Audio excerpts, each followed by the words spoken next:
pessoal, hoje eu vou falar sobre o papel do Poder Executivo no controle de constitucionalidade. Um tema que é muito importante para nós compreendermos como a Constituição Federal é protegida dentro do nosso ordenamento jurídico. Primeiramente, é importante entender o que significa o controle de constitucionalidade. O controle de constitucionalidade ele é um mecanismo que é utilizado para verificar se leis e atos normativos eles vão estar de acordo com a Constituição Federal. Isso acontece porque a Constituição ela ocupa o topo da hierarquia das normas jurídicas e todas as demais leis devem respeitar os seus princípios e regras. Quando uma norma ela contraria a Constituição, ela pode ser considerada inconstitucional. Consequentemente, pode perder a sua validade. Normalmente, quando nós pensamos em controle de constitucionalidade, nós lembramos imediatamente do quê? Do Supremo Tribunal Federal, o STF, porque ele é conhecido como o guardião da Constituição. No entanto, o Poder Executivo também desempenha funções importantes nesse processo. A primeira forma de atuação do Poder Executivo ocorre no chamado controle preventivo de constitucionalidade.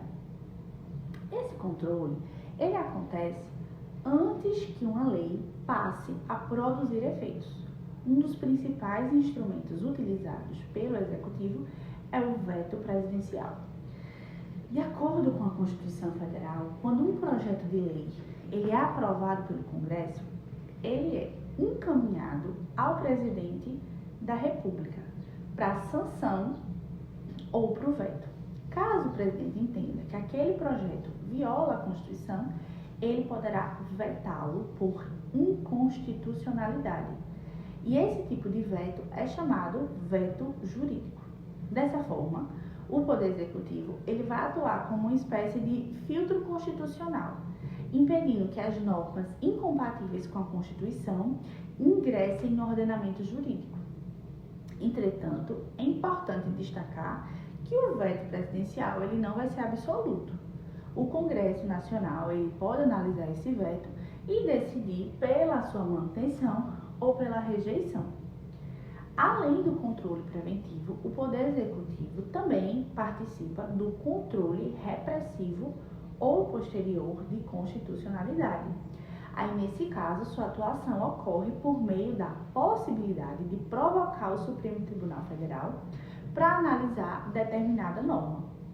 A própria Constituição Federal, em seu artigo 103, ele concede ao presidente da República legitimidade para propor ações de controle concentrado de constitucionalidade. Entre essas ações, nós podemos destacar a ação direta de inconstitucionalidade, que é conhecida como ADI, a ação declaratória de constitucionalidade, que é chamada ADC, a arguição de descumprimento de preceito fundamental, a ADPF, e a ação indireta de inconstitucionalidade por omissão, a ADO.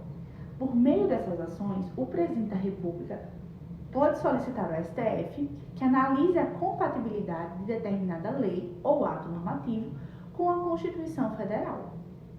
Essa competência, ela demonstra que a proteção da Constituição não é de responsabilidade exclusiva do Poder Judiciário, mas resultado da colaboração entre os poderes do Estado. Apesar dessa participação relevante, existem limites para a atuação do Poder Executivo. O presidente da República, ele não possui competência para declarar definitivamente que uma lei ela é inconstitucional. Essa atribuição pertence ao Poder Judiciário, especialmente ao Supremo Tribunal Federal, conforme o que estabelece o artigo 102 da Constituição Federal. Isso ocorre em razão do princípio da separação dos poderes, que sempre buscou garantir o equilíbrio institucional e evitar a concentração excessiva de poder em apenas um órgão.